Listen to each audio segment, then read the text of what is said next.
Gloria a Dios. Le invito a que se ubique en su Biblia en el libro de 2 de Timoteo capítulo 3 versículo 16 al 17.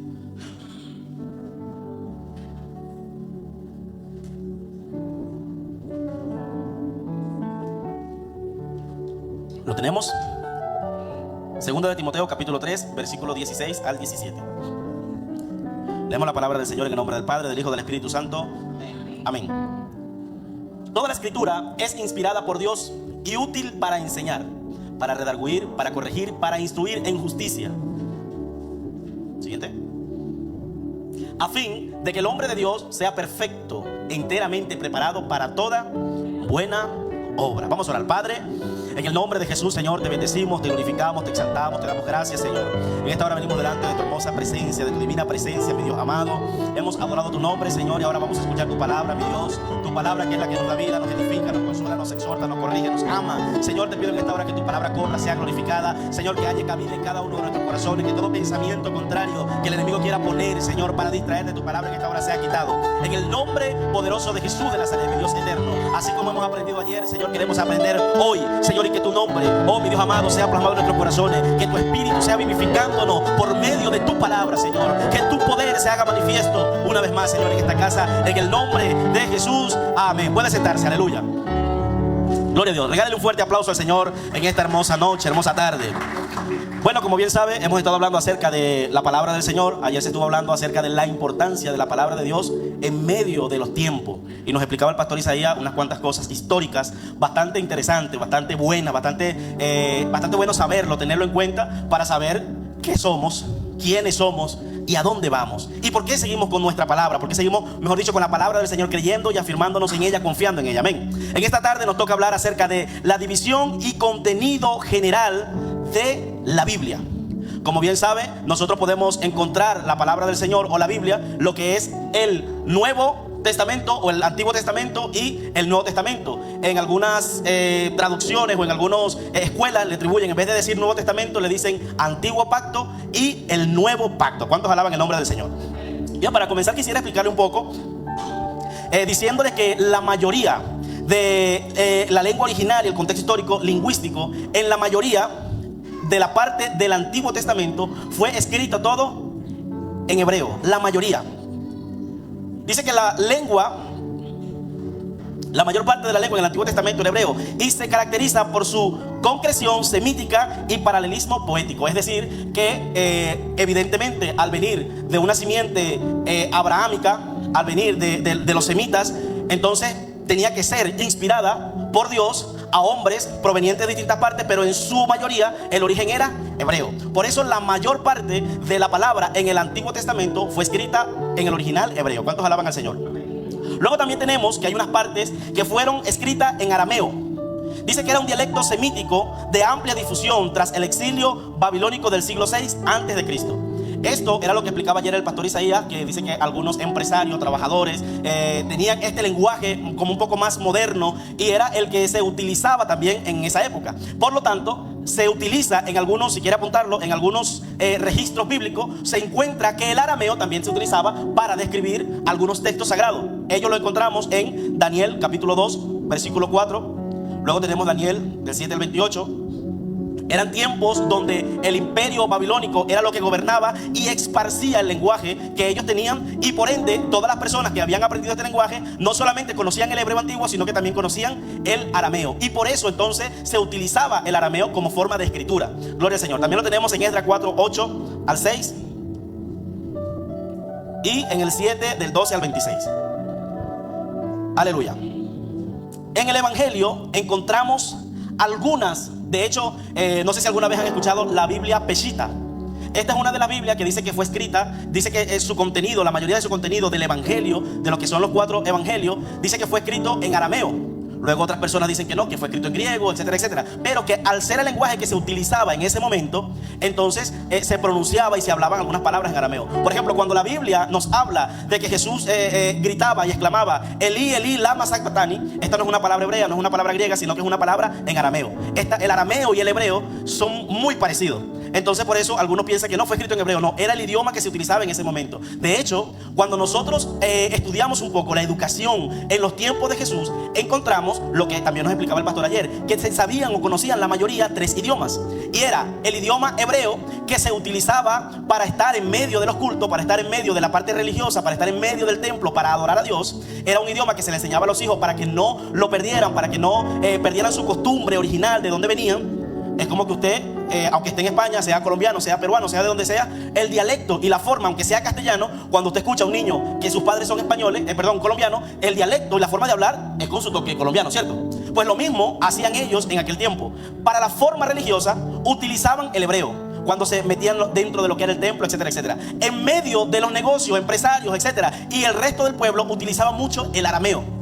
Pero había un idioma que era muy común, era el griego koiné, griego común. Y este también era utilizado por medio del imperio romano y por medio del imperio babilónico también. Y este era uno de los lenguajes que más se utilizaba en la época para que las personas pudieran confraternizar, dialogar, hablar. Era como que usted supiera en este tiempo 2 o 3 idiomas. ¿Sí me entienden? Gloria al Señor. Denle un fuerte aplauso al Señor. A pesar de la diversidad de autores, que son 40 los autores que tiene la Biblia presenta un único telos.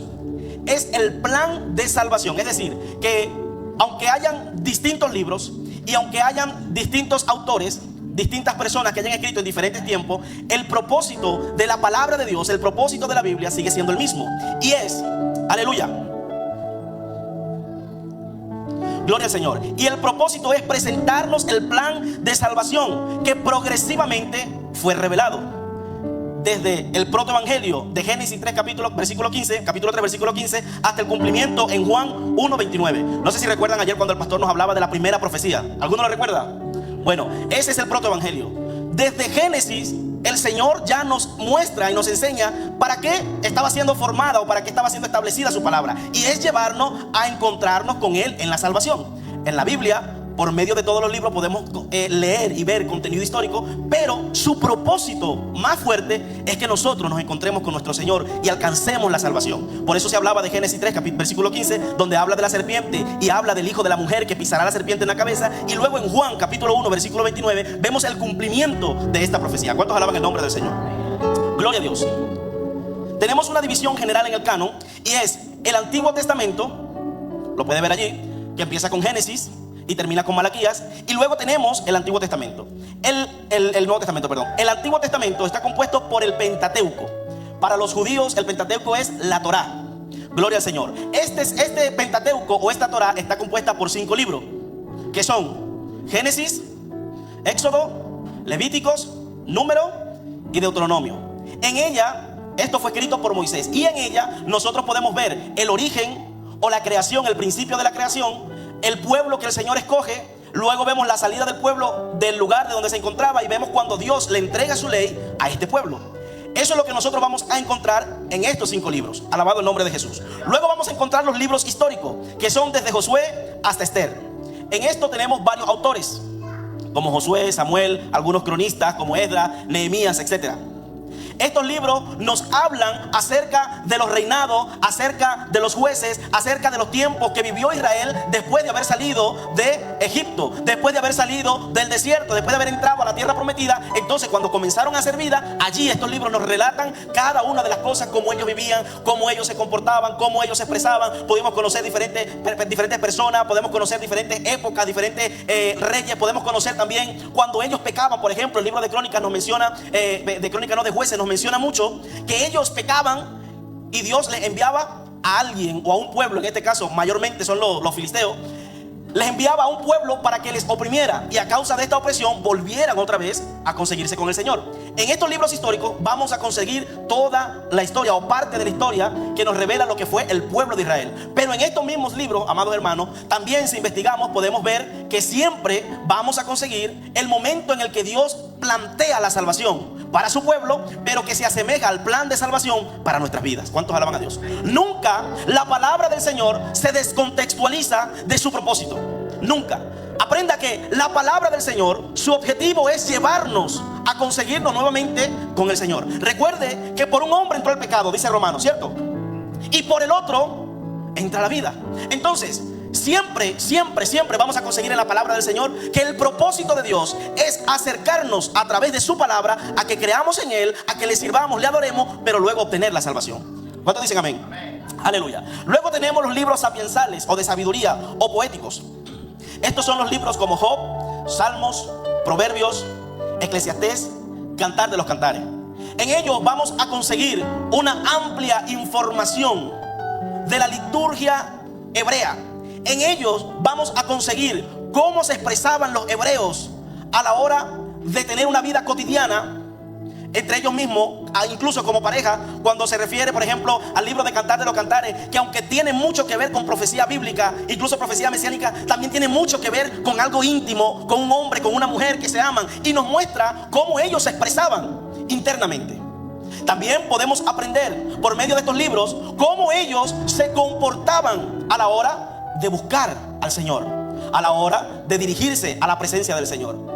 Por ejemplo, dice Salomón en Eclesiastés: cuando vengas a la casa de Dios, ¿qué dice?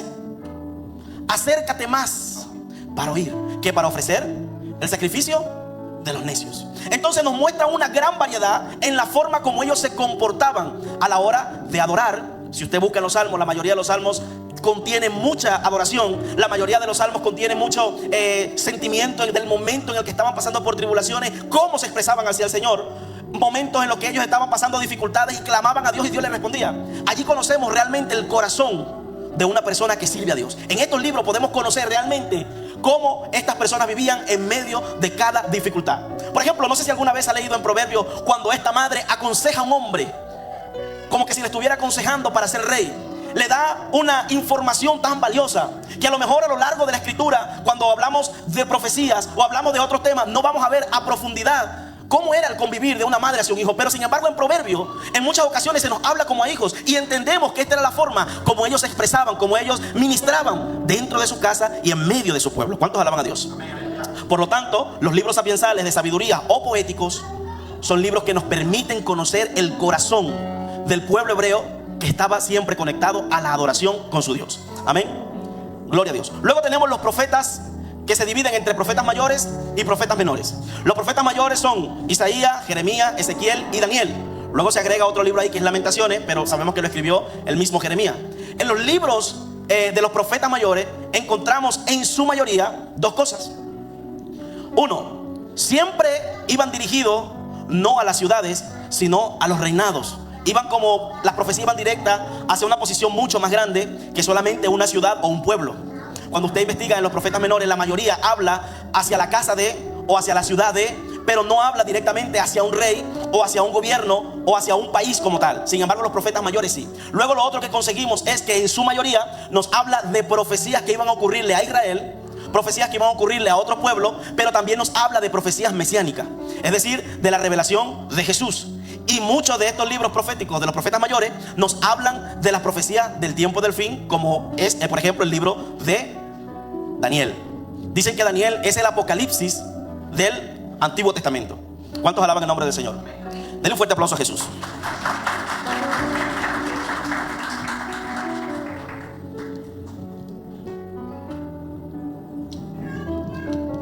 Ok, luego tenemos los profetas menores que van desde Oseas hasta Malaquías. Y como les decía, la mayoría de estos libros van específico hacia lo interno, específico hacia la ciudad, no hacia el reinado, sino hacia la ciudad. Muchos de estos libros hablan específicamente incluso hacia sacerdotes, hacia la administración de las cosas del Señor. No tiene que ver como los profetas mayores, que hablan directamente a reyes y países grandes o imperios. Por ejemplo, uno de los ejemplos que tenemos es Malaquías, cuando habla acerca de los diezmos y las ofrendas. ¿Se acuerdan? Malaquías 3:10, si mal no recuerdo, que habla y dice... ¿Cómo? Cuando dice traed todos los diezmos al alfolí. Por ejemplo, el diezmo era establecido para Israel, no para Babilonia, no para ni para Media ni para Persa. Era algo establecido para Israel, para Judá, para los sacerdotes. Y es algo a lo que Dios se refiere en este libro específico, porque le está hablando al pueblo directo que sirve al Señor, no le está hablando a un imperio como tal. ¿Cuántos alaban a Dios? Ok, ahora encontramos, al finalizar Malaquías, nos conseguimos con el Nuevo Testamento, o también dicho el Nuevo Pacto. Ahora bien, ¿por qué algunos le dicen Nuevo Pacto?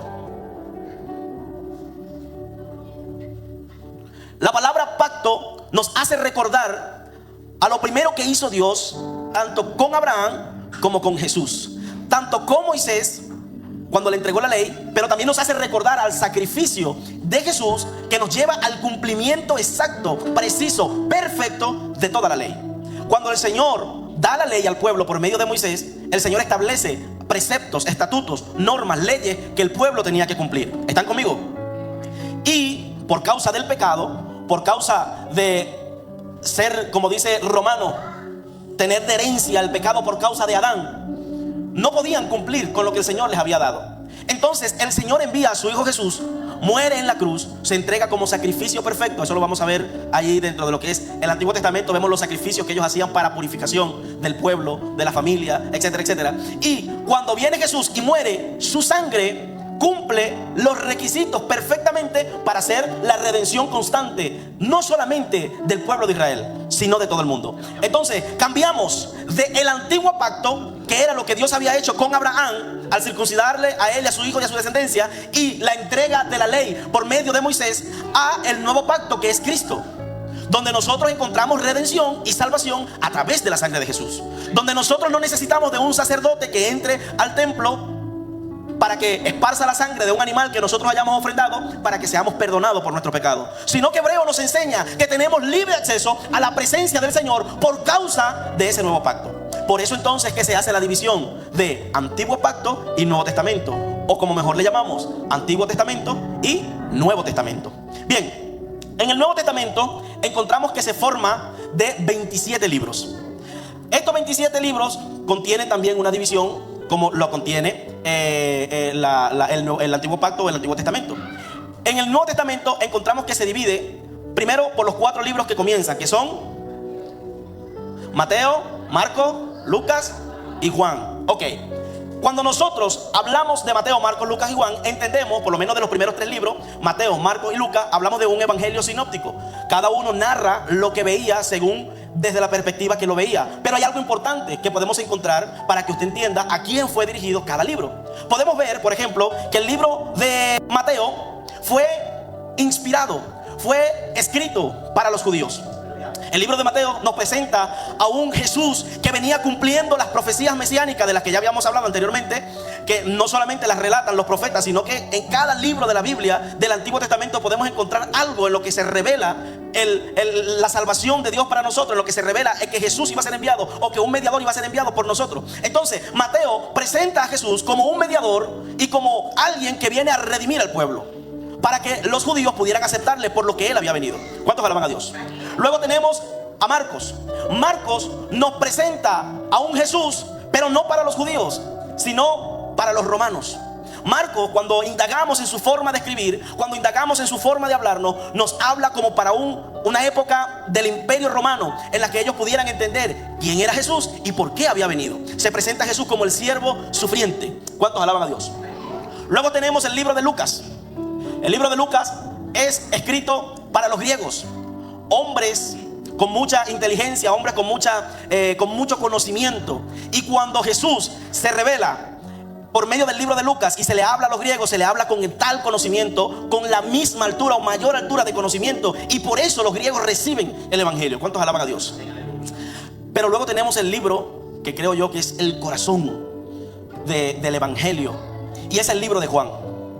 Dicen algunos estudiosos de la palabra del Señor que las personas, cuando aceptan a Cristo Jesús, el mejor libro para usted leer es el libro de Juan, porque allí Juan presenta a Jesús como Dios, lo presenta como Rey, lo presenta como el Salvador, lo presenta como el Señor, lo presenta como el hombre amoroso, lo presenta de distintas formas. Entonces el libro de Juan es el escrito para el resto de la humanidad. ¿Cuántos alaban a Dios? Era necesario que los evangelios se esparcieran de esta forma, porque eran las lenguas, vuelvo y repito, que dominaban, eran los imperios que dominaban en el momento, secuela del imperio babilónico, el imperio romano y lo que era como tal el judaísmo. Por lo tanto, era necesario que estas personas recibieran el evangelio de acuerdo a su conocimiento, de acuerdo a su cultura, de acuerdo a su tiempo. Pero también Juan nos explica un evangelio a nosotros de acuerdo a nuestra necesidad, que después de 2000 años todavía sigue haciendo efecto. Cuando usted le dice, porque de tal manera amó Dios al mundo, eso impacta a cualquier persona. ¿Cuántos dicen amén? Aleluya. Denle un fuerte aplauso a Cristo Jesús en esta hermosa noche. Gloria a Dios. Dentro del Nuevo Testamento tenemos el libro de Hechos, que fue escrito por Lucas, el doctor Lucas. El libro de Hechos nos narra el nacimiento de la iglesia primitiva. Nos narra los viajes misioneros de Pablo, la mayoría de los viajes misioneros de Pablo, y cómo se comportaba la iglesia en ese momento. Cuál era el comportamiento de los apóstoles que recién estaban edificando lo que Cristo había dejado. ¿Cuántos alaban a Dios? En el libro de Hechos irrumpe el Espíritu Santo con su presencia poderosa en medio de la humanidad. En el capítulo 2, cuando usted consigue que ellos estaban orando, clamando, y de repente vino el fuego del Espíritu Santo y se posó sobre cada una de estas personas. Gloria al Señor. Luego vamos a conseguir las cartas. Tenemos cartas paulinas, tenemos el libro de los Hebreos y tenemos otras cartas que son generales. Aleluya. Las cartas paulinas, pues evidentemente son las cartas de Pablo, cuando Pablo hablaba a las iglesias, las cuales había visitado, las cuales había estado predicando, las cuales se habían fundado. Comienza a dar órdenes sobre estas congregaciones, comienza a establecer a estas congregaciones para que entendieran el propósito del Señor en su vida. Y luego las otras cartas, de una forma u otra, también hacían lo mismo, solo que Pablo alcanzó a tener mucho más espacio en cuanto a la forma de escribir. Dicen algunos estudiosos que el libro de Hebreos también se le atribuye al apóstol Pablo, pero todavía no tenemos evidencia de ello. Amén. Luego, como último libro, tenemos el Apocalipsis. El Apocalipsis, que es una revelación escatológica de los eventos finales, eventos del tiempo del fin. Allí vamos a encontrar, aleluya, algunas iglesias que todavía permanecían en el tiempo en el cual se escribió este libro, pero luego nos habla acerca de cosas futuras que hasta hoy algunas se han cumplido y otras faltan por cumplirse. Amén. Gloria a Dios. En la antigüedad, el judaísmo llamaba a sus libros Torá, Nevijín, Ketubín y Tanaj. Gloria a Dios, que como les expliqué hace un momento, eran los libros del Pentateuco, libros históricos, libros de sabiduría y los libros de los profetas. Gloria a Dios. La iglesia primitiva adoptó los escritos apostólicos como continuidad del canon de 66 libros. Fue ratificado en el Concilio de Cartago de 397. Aquí quiero que me preste atención. De 3 a un siglo antes de Cristo, existió algo llamado la Septuaginta. 70 o 72 rabinos judíos con mucho conocimiento, y de todos los libros que ya existían del Antiguo Testamento, ellos hicieron un canon, evaluaron todos los libros que existían y comenzaron a agrupar los libros que se podían, o los libros que eran aceptos dentro del judaísmo, donde había veracidad, donde había revelación y donde había testimonio fehaciente de que eran libros sin mancha, sin error. Por eso nuestra Biblia tiene 66 libros. Hay una Biblia que tiene ¿cuánto? Como 13 más. Creo que 13 o 9 más, una cosa así, que es la Biblia de la iglesia tradicional. Pero nuestra Biblia tiene solamente 66. Esto hicieron ellos, los 72 o 70 judíos, rabinos judíos, especificaron, buscaron, indagaron y colocaron desde Génesis hasta Malaquías los libros que podían entrar dentro del canon bíblico. Y luego, cuando mencionamos Cartago en 396 después de Cristo, un grupo de cristianos hizo la revisión de todos los libros existentes después de la muerte de Cristo, que es cuando se establecen los libros del Evangelio, los 4 libros del Evangelio. Luego tenemos los libros como Hechos, luego tenemos las cartas y tenemos Apocalipsis. Entonces, al llegar un tiempo, ellos analizaron los dos cánones y unificaron la Biblia. Entienda que anteriormente a eso había estado dividida. Es decir, leían el Antiguo Testamento por un lado y luego leían diversos libros que se habían sido encontrados de los apóstoles y de la era moderna. Pero luego, después de este encuentro, ellos lograron unificar lo que hasta hoy conocemos como la Biblia y lo que hoy estamos celebrando. Amén. Denle un fuerte aplauso a Jesús.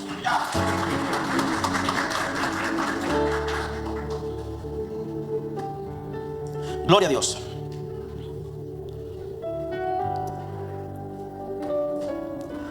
Me gustaría, no sé qué tiempo tenemos. Ok. Con Grey provoca. Aleluya. Me gustaría hablar un poco acerca del cristocentrismo o de la cristofanía, de algunas profecías bíblicas y algunos eventos que fueron hablados en el Antiguo Testamento y luego tienen paralelismo, luego tienen cumplimiento en el Nuevo Testamento. Vámonos al libro de Génesis, capítulo 22, versículo 8.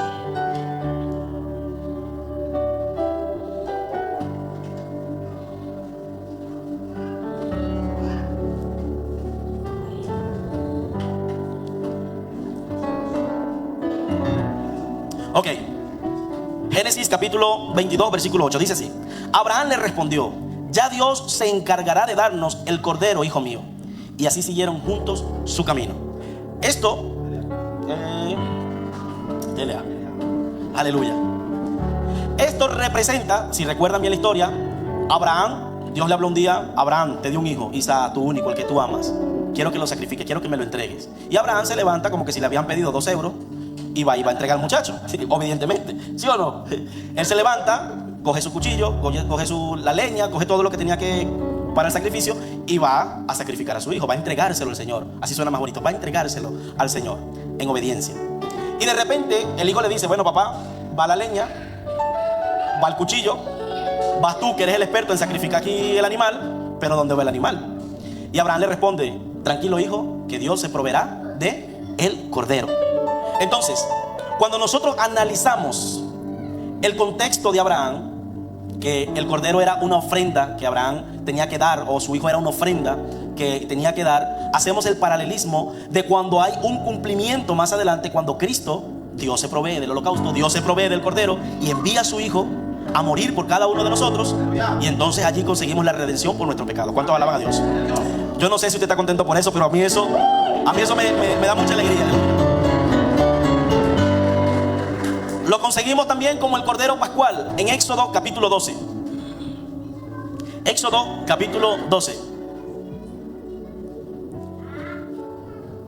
Ok, dice: instrucciones para celebrar la cena de la Pascua cuando Moisés y Aarón aún estaban dentro de Egipto. No lo vamos a leer porque es bastante amplio. Pero cuando el Señor está a punto de liberar a su pueblo de la esclavitud de los egipcios, el Señor le da una orden al pueblo y le dice: a partir de este tiempo van a comenzar a contar los meses.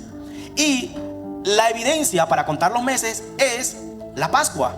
La Pascua tenían que celebrarla matando, en el caso de Egipto, porque iban a salir de Egipto y tenían que ser marcados para que no los matara la peste o la muerte que Dios estaba enviando sobre los egipcios. Matar al cordero, y la sangre del cordero tenían que rociarla sobre los dinteles de la casa, rodear las puertas, el marco de la puerta de la casa, para que la muerte que venía como juicio no entrara a matar a los hijos primogénitos de los hebreos, sino solamente al de los egipcios.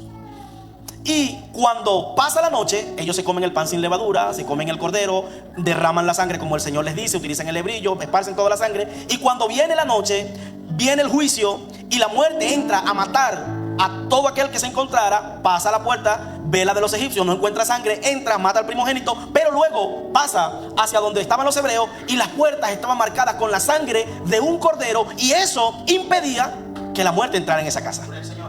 Yo no sé si necesito explicarle más, pero creo que no hay una sangre más preciosa y más maravillosa que pueda cubrirnos que la sangre de Cristo Jesús, que fue derramada por cada uno de nosotros, y su sangre nos limpia de todo pecado. Aleluya.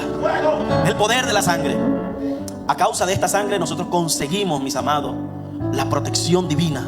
Por causa de esta sangre estamos marcados para que se haga una distinción entre los de afuera y los de adentro. Es decir, entre los que sirven a Dios y los que no sirven al Señor. Es decir, entre los que son hijos de Dios y los que no son. Por eso me encanta, porque el sacrificio de Jesús lo es todo para nosotros. ¿Cuántos dicen amén?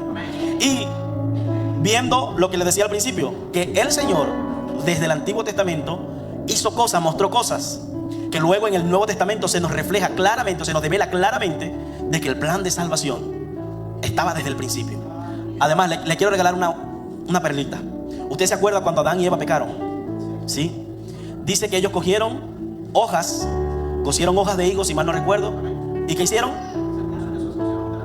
¿Y qué hizo Dios? ¿Con qué?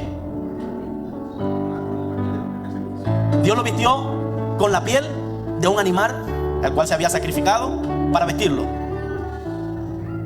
Dios los vistió con la piel del primer animal que se utilizó como sacrificio para limpieza de los pecados. Entonces Cristo Jesús, su sangre, su sacrificio, es lo más grande que nosotros podamos tener para ser limpios. Por eso él mismo dice que la sangre de Cristo, su Hijo, nos limpia de todo pecado. ¿Cuántos alaban a Dios? Aleluya. Vamos a seguir. Isaías 53 nos muestra al siervo sufriente. Esto pues ya creo que algunos creo que lo han leído muchas veces, cuando habla: he aquí el siervo del Señor, dice que su generación no pudo ser contada. Habla acerca del sufrimiento, de los golpes como raíz de tierra seca. Habla acerca del sufrimiento que iba a padecer esa persona que más adelante iba a ser enviada por nuestra salvación, y habla acerca de Jesús. Luego también Daniel capítulo 7 versículo 13 al 14 nos lo muestra como el Hijo del Hombre. Gloria a Dios. En Mateo capítulo 1, versículo 22 al 23, se nos revela como Emmanuel, aquel al cual había sido profetizado por medio de Isaías. Emmanuel, que quiere decir Dios con nosotros, pero también quiere decir Dios entre nosotros, pero que también quiere decir que es un Dios que está a mi favor. O sea, no es porque la promesa, quiero que entienda esto, la promesa del pueblo de Dios sobre el pueblo de Dios, valga la redundancia, es que ese era su pueblo y tenían una bendición solamente por el pacto de Dios con Abraham y luego por el pacto de Dios con David. Ese era su pueblo y Dios los iba a bendecir. Dios iba a estar presente con ellos. Siempre que se humillaran, Dios iba otra vez a restituirlo a su lugar. Pero cuando se nos revela Emmanuel, no estamos hablando de un Dios comprometido con el pacto que hizo con Abraham. Estamos hablando de un Dios que se revela porque es un Dios con nosotros, pero que camina conmigo y que está de mi lado y que está a mi favor y que, o sea, no es porque yo he pecado, no, Él siempre está conmigo. Por eso Mateo lo revela como Emmanuel, la profecía cumplida de Isaías. Emmanuel, Dios con nosotros. ¿Cuántos alaban a Dios? Aleluya. Luego tenemos en Juan capítulo 1 versículo 29 como el Cordero de Dios. En 1 Corintios capítulo 3 versículo 4 nos habla acerca de su muerte y resurrección. Y luego en Hebreos capítulo 1 versículo 1 al 2 nos muestra de cómo Dios habla en el Hijo. Nos da la evidencia. El libro de Hebreos nos relata mucho acerca del sacerdocio. Si Pablo no fue el escritor de los Hebreos, fue un judío muy comprometido con la causa el que lo escribió, porque tenía información pero muy buena acerca de lo que era el sacerdocio y el sacerdocio perfecto. Allí se nos muestra a Cristo Jesús como el sacerdote según el orden de Melquisedec. Y luego se nos da testimonio cuando dice el escritor: porque a ninguno de los ángeles le dijo Dios: mi hijo eres tú, siéntate a mi diestra hasta que ponga a tus enemigos por debajo de tus pies. Es decir, el Padre dando testimonio acerca de su Hijo. Por eso hay paralelismo dentro del Antiguo Testamento y dentro del Nuevo Testamento. Por eso hay esa coincidencia. Por eso se encuentra, por eso se entrelazan. ¿Cuántos alaban a Dios? Tenemos una intertextualidad bíblica. En el Antiguo Testamento cita directamente, el Nuevo Testamento cita directamente al Antiguo Testamento más de 300 veces. Repito, el Nuevo Testamento cita al Antiguo Testamento más de 300 veces.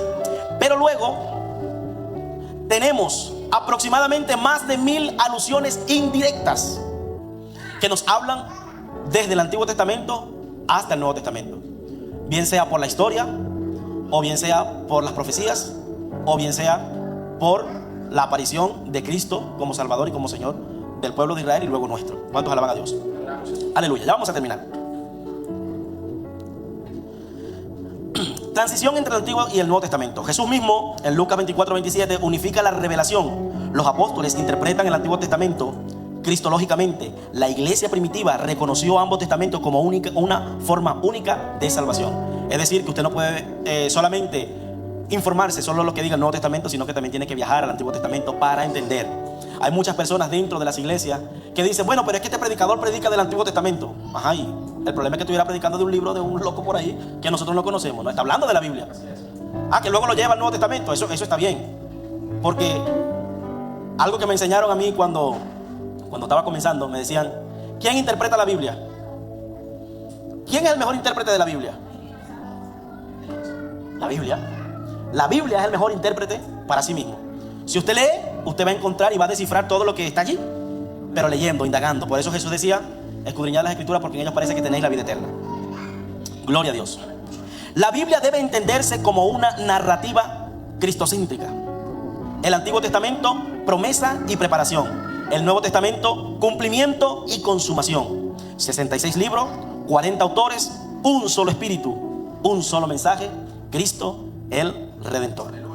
Concluyo con Juan 5:39, ya lo había dicho antes: escudriñad las Escrituras, porque ellas son las que dan testimonio de mí, y en ellas parece que tenéis la vida eterna. Póngase de pie, por favor. Vamos a darle gracias al Señor.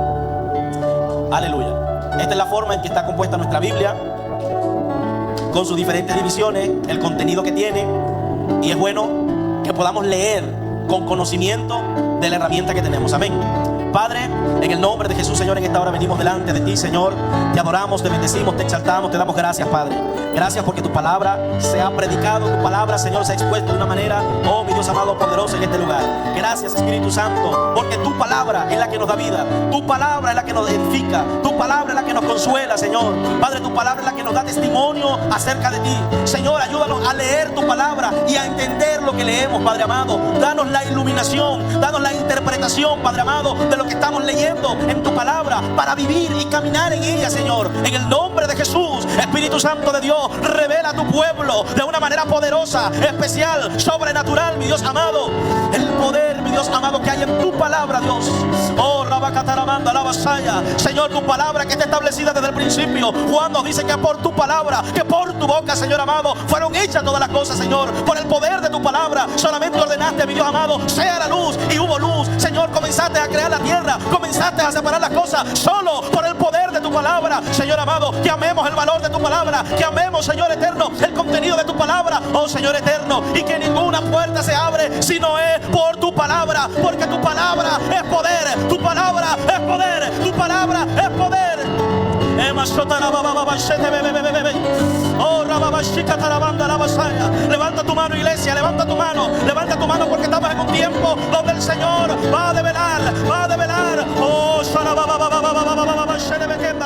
oh Espíritu Santo de Dios, clamo por el que está pidiendo revelación de tu palabra, clamo por el que está pidiendo iluminación de tu palabra, clamo, mi Dios amado, para que tu Espíritu pueda revelarlo, Señor, para que podamos entender, mi Dios eterno.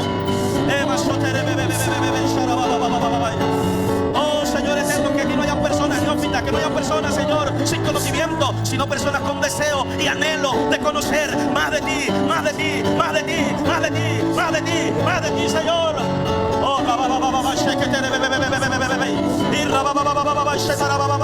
levanta tu mano, porque ahora el Espíritu Santo va a comenzar a tocar, va a comenzar a moverse, va a comenzar a moverse. Oh, amigo mío, amigo mío, amigo mío, amigo mío, Espíritu Santo desciende, amigo mío, Espíritu Santo desciende, desciende, desciende, desciende, desciende, desciende conforme a tu palabra. Oh, mi Dios amado, en el libro de Joel, en el libro de Hechos, Señor, el derramamiento de tu Espíritu para tu pueblo, Dios.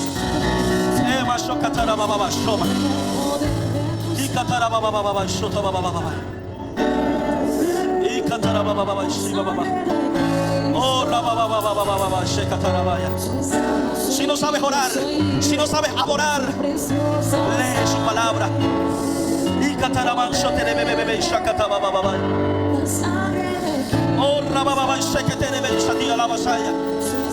Oh, Señor, porque está levantando una generación llena, Señor, no solamente del conocimiento, sino del poder de tu Espíritu.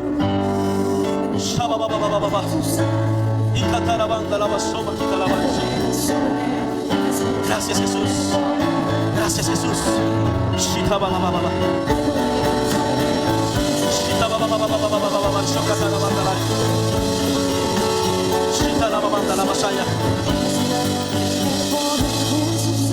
Habla un tiempo.